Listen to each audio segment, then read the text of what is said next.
بسم اللہ الرحمن الرحیم۔ دوستو، گوشت پاک کی شان میں یہ بیان پورا ضرور تو سنیں۔ علم حاصل کرو قرآن کا، حدیث کا، لیکن ایمان کے ساتھ۔ ایمان نہیں رہے گا کچھ نہیں رہے گا، اور ایمان تو چھوٹی چھوٹی باتوں سے بھی چھن جاتا ہے، لیکن اگر ولیوں کا دامن پکڑو گے تو انشاءاللہ ایمان باقی رہے گا۔ بس بات اینڈ کر دو ایک بات پر، بڑی مشہور بات ہم سنتے سناتے رہتے ہیں، لیکن حصول برکت کے لیے بتا دوں، جہاں علم کام نہیں آتا وہاں عرفان کام آتا ہے۔ بات ختم کرنے لگا ہوں۔ جب غوث پاک رضی اللہ تعالیٰ جنگلوں میں مجاہدات کر رہے تھے، ریاضتیں کر رہے تھے، عبادتیں کر رہے تھے، اور شیطان آیا۔ اور شیطان کیسے ہے پتہ ہے؟ شیطان کیسے آیا؟ غوث پاک خود کہتے ہیں، ملا علی قاری نے لکھا ہے کہ شیطان ایسے آیا کہ نور ہی نور تھا۔ توجہ، نور ہی نور تھا۔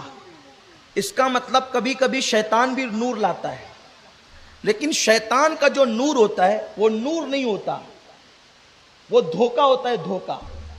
اب شیطان جو چاہے انداز اختیار کر لے، جو چاہے شکل بنا لے، جو چاہے طریقہ اختیار کر لے، اور پتہ چلا کہ ہر جگہ نور کے نام پہ پھسل مت جایا کر۔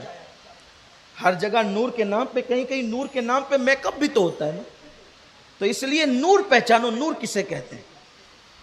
آسان چیز بتا دوں، نور کی پہچان، جہاں نبی سے اور آل نبی سے وفاداری ہوتی ہے اسی کو نور کہتے ہیں۔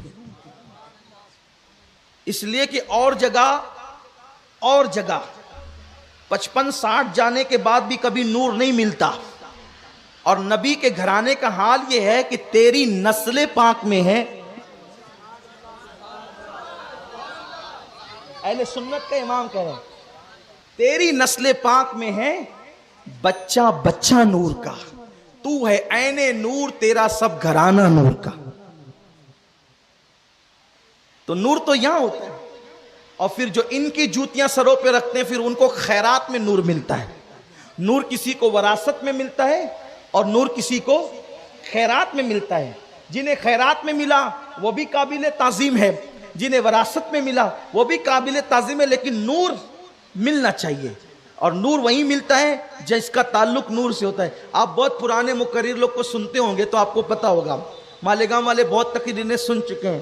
اسی زمین پر ہمارے بزرگ علامہ سعید اعجاز کامٹوی رحمۃ اللہ علیہ کو لوگوں نے سنا، پھر ان کے اور سینئروں کو، علامہ نظامی کو سنا، اور سینئروں کو لوگ سنتے رہے۔ ہمارے بڑے بزرگ علماء اکثر قوم کو سمجھانے کے لیے مثال دیتے تھے، بھیا پاور ہاؤس سے جس کا تعلق جڑتا ہے اسی کا بلب جلتا ہے نا، اسی کا بلب جلتا ہے۔ تو اب پتہ چلا نور والے گھرانے سے جس کا تعلق جڑتا ہے تو اسی کو تو نور ملتا ہے نا۔ جس کا تعلق نور والے گھرانے سے نہیں ہوگا، جو نور والے گھرانوں کو دیکھ کر کے منہ چڑھائیں، منہ ٹیڑھا کریں، پھر ان کے بلب کیسے جلیں گے؟ ارے ان کے بلب تو نہ یہاں جلتے ہیں نہ وہاں جلتے ہیں، بلکہ وہ خود جلتے ہیں۔ ان کے بلب نہیں جلتے، وہ خود جلتے ہیں۔ اور نور والے گھرانے پر جو قربان ہوتے ہیں، کنیکشن قائم کرتے ہیں۔ غوث الاعظم سے نور والا گھرانہ ہے، غریب نواز سے نور والا گھرانہ ہے، مخدوم اشرف سے نور والا گھرانہ ہے، وارث پاک سے نور والا گھرانہ۔ ارے ان سے جو جڑے ہیں ایسے نور والے ہو گئے کہ لوگ فرق نہیں کر پاتے کہ یہ ہے کہ یہ ہے۔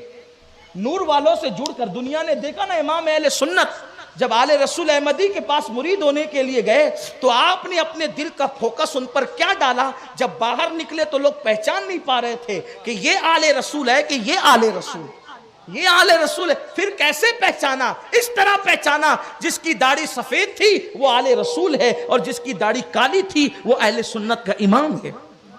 تو نور یہ بناتا ہے انسان، بیچاروں کو جن کو نور کی معرفت ہی نہیں۔ تو یاد رکھنا، شیطان بھی کبھی کبھی بہکانے کے لیے نور لاتا ہے۔ تو آیا نور، اور وہ بھی کس کے سامنے؟ توجہ، جو لوگ سونا کبھی نہ دیکھیں ان کو تو بکری دکھا کے بھی آپ کہہ سکتے ہیں کہ یہ سونا ہے، اس نے دیکھا ہی نہیں سونا نا۔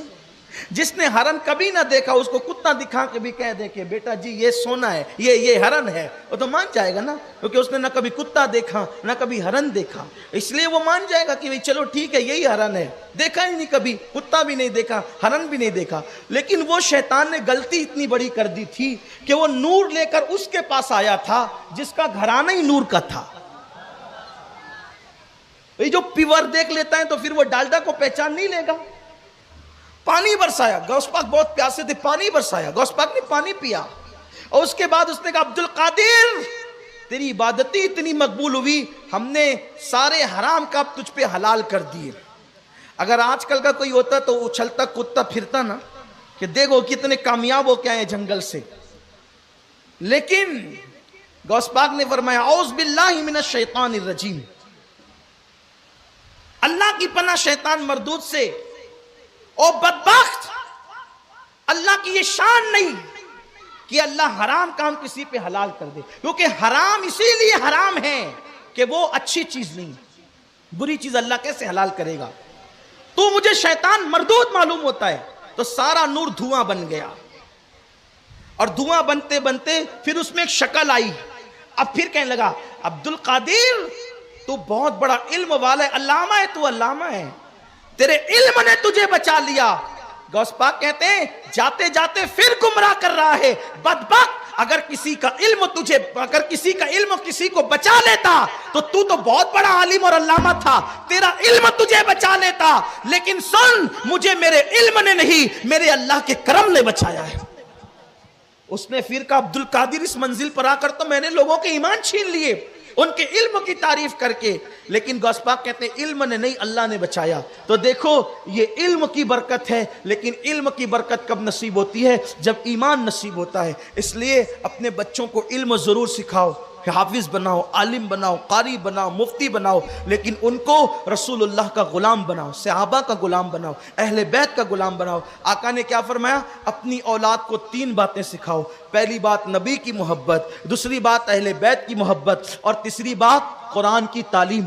قرآن کی تعلیم سے پہلے نبی نے 2 چیز بیان کی, نبی اور آل نبی کی محبت. اب پتہ چلا قرآن پڑھنا انہی کو فائدہ دے گا جنہوں نے نبی اور آل نبی کی محبت کے ساتھ قرآن پڑھا ہے. اس لیے آپ سے گزارش ہے کہ یہ ساری برکتیں کہاں ملتی ہے؟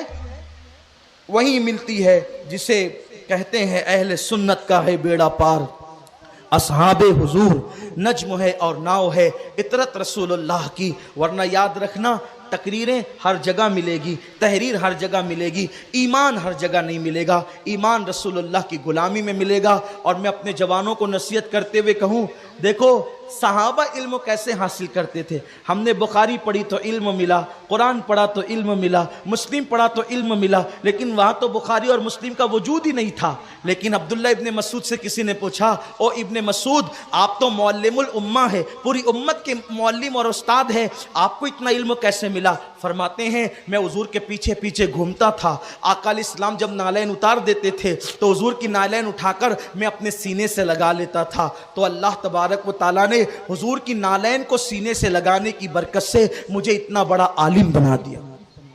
دیکھو یہ صحابہ کا عقیدہ تھا, اس لیے اسی عقیدے پہ رہو جو صحابہ کا عقیدہ ہے, خلفائے راشدین کا عقیدہ ہے, اہل بیت اطہار کا عقیدہ ہے. یعنی اسی عقیدے کو آج کل اہل سنت و جماعت کہا جاتا ہے. اس لیے اس عقیدے پہ قائم رہیں.